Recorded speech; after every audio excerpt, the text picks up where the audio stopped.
കിരൺ കിരൺ നിർത്തിക്കേ. അഖില് വിളിക്കുന്നുണ്ട്. അഞ്ജുവിന്റെ ഫോൺ ചിലപ്പോ ഓണായി കാണും.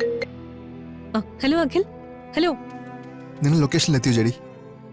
ഇല്ല, ഓൺ ദ വേയാ. അവളുടെ ഫോൺ ഓണായോ? ഇല്ല. നിങ്ങൾ അവിടെ എത്തിയോന്ന് അറിയാൻ വേണ്ടി വിളിച്ചതാ. ഇല്ല, എത്തിയിട്ടില്ല. ഞാൻ കൂടി അങ്ങോട്ട് വരാം. വേണ്ട അഖിൽ, ഞങ്ങൾ അവിടെ ചെന്ന് നോക്കിയിട്ട് വിളിക്കാം. അഖിൽ ആ ഫോൺ ഓണാവുന്നുണ്ടോ എന്ന് നോക്കിക്കോണം. യെസ് ജെഡി, ഞാൻ നോക്കുന്നുണ്ട്. ഈ കുട്ടി ജെഡിയുടെ ആരാന്ന് പറഞ്ഞ? എന്റെ അപ്പച്ചിയുടെ മകളാ.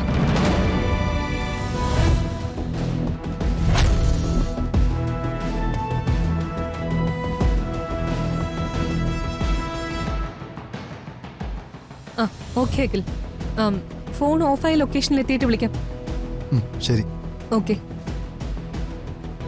വണ്ടി എടുക്ക പോ.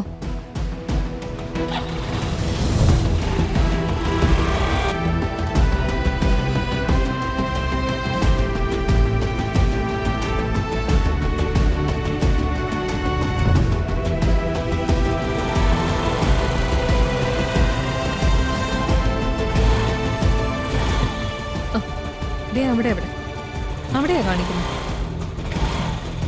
സൂക്ഷിച്ച്.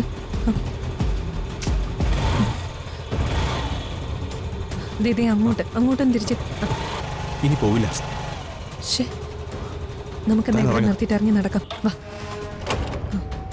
വാ. ദേ അങ്ങോട്ടാ അവിടെയാ. ദേ ഇങ്ങോട്ടാ. ഈ ഭാഗത്ത് വെച്ച് അഞ്ജനയുടെ ഫോണൊന്ന് ഓണായി, ഉടനെ തന്നെ ഓഫായിട്ടുമുണ്ട്. ചാർജ് തീർന്നു പോയിട്ട് ഫോൺ ഓൺ ചെയ്യാൻ ശ്രമിച്ചതായിരിക്കും. അവളെന്തിനാ ഇങ്ങോട്ട് വന്നത്? അറിയില്ല. നമുക്ക് എന്തായാലും ഈ പരിസരമെല്ലാം ഒന്ന് നോക്കാം. നോക്കാം. വാ.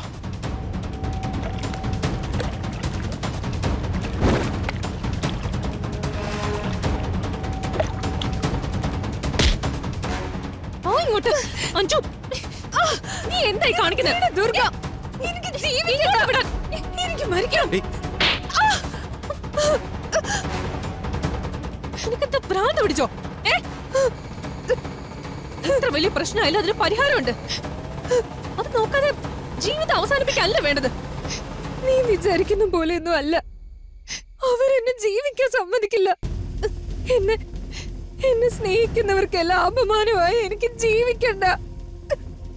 അതിന് മാത്രം ഇപ്പൊ എന്താ ഉണ്ടായത്? ഇനി അഥവാ എന്ത് വലിയ പ്രശ്നമാണെങ്കിലും അത് പരിഹരിക്കാൻ ഞങ്ങളെല്ലാം നിനക്കൊപ്പം തന്നെയുണ്ട്. ആദ്യം എന്താ സംഭവിച്ചെന്ന് നീ ഒന്ന് പറ. പ്രശ്നം എന്താണെന്ന് അറിഞ്ഞാലല്ലേ അതിന് പരിഹാരം ഉണ്ടാക്കാൻ പറ്റൂ. ഞാൻ പറയാം. കുറച്ച് നാളുകൾക്ക് മുമ്പ് എനിക്ക് സുമിത് എന്നൊരാളുമായിട്ട് അഫയർ ഉണ്ടായിരുന്നു. ഒരു അത്യാവശ്യത്തിന് പണം വേണമെന്നും പറഞ്ഞ് അവൻ എന്റെ ഫോണിൽ ഒരു ലോൺ ആപ്പ് ഇൻസ്റ്റാൾ ചെയ്തു. അതിൽ നിന്ന് 50,000 രൂപ കടമെടുത്തു. അവൻ തിരിച്ചടയ്ക്കാന്ന് പറഞ്ഞിട്ട് അവരടച്ചില്ല. കുറച്ച് നാളുകൾക്ക് ശേഷം ഞങ്ങൾ ബ്രേക്കപ്പ് ആയി. ഞാൻ ആ പണം വാങ്ങാൻ വേണ്ടി അവന്റെ അരികെ ചെന്നു. എന്റെ അഞ്ജനെ, നീ പറയുന്നത് എനിക്ക് മനസ്സിലാവുന്നിട്ടല്ല. എന്റെ അവസ്ഥ നീ ഒന്ന് മനസ്സിലാക്ക്.